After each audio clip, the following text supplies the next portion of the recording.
I had a great popsicle and started throwing up during labor and literally threw up and she came out. And so, I wasn't scared. I mean, I was so scared about actually having her. Like the whole entire time, I wasn't worried about being pregnant. I wasn't scared about being pregnant. I was scared of actually having her. But as far as labor itself, it went great. Like it was easy. I pushed for about 20 minutes. I was falling asleep as I was pushing. I was so tired. I couldn't feel anything. They're like, you need to wake up. And I'm like, I can't. I'm falling asleep. I'm tired. They're like, you've only been pushing for like 10 minutes. I said, well, I feel like I've been pushing for like 3 hours.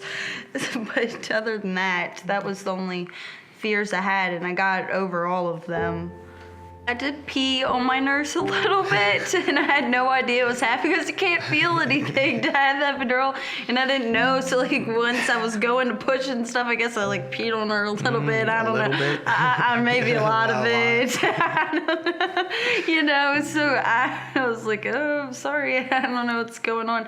But no, I did not poop. But it was still, that was a fear too. It's like, you don't ever know. Like, here's your child, like what's going to happen. And it's like, and then, your significant other's there, you're gonna watch that, and then I was just like, oh, that's gross. After you have a baby, you're supposed to, they're come out crying, and you cut the cord, and skin to skin, and that didn't happen for me, and that broke my heart really.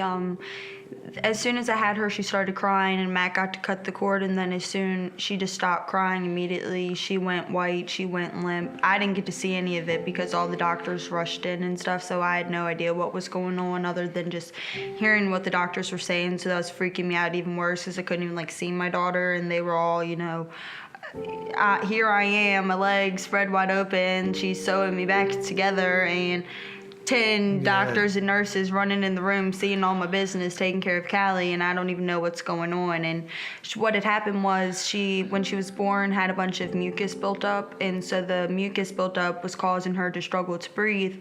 So as soon as I had her, the doctors and nurses came in and had to rush her to the NICU and get her on her like a breathing machine and that kind of thing, and had to eat through tubes and stuff. And then that whole day we didn't get to hold her or anything until the next day. We got to see her, we got to go into the NICU and see her that night, but I didn't get to hold her or anything. And then the next day she was breathing on her own. She knocked out her breathing thing herself and was like, yeah, forget this, and was fine. And we got to, when the next day we went there that morning, they were like, I don't think you're gonna be able to see her all day. I don't think it's gonna be till the next day. I don't know how long she's gonna be here, But that afternoon, they were like, you know what, she's fine, she's okay, like she can stay in the room with y'all. So we knew that she was okay, and that was, a huge scare because we're like, is she gonna make it? Is she what? And I knew in my mind I had done everything right the whole time, that I was like, is it my fault? But I knew it wasn't my fault. I mean, I was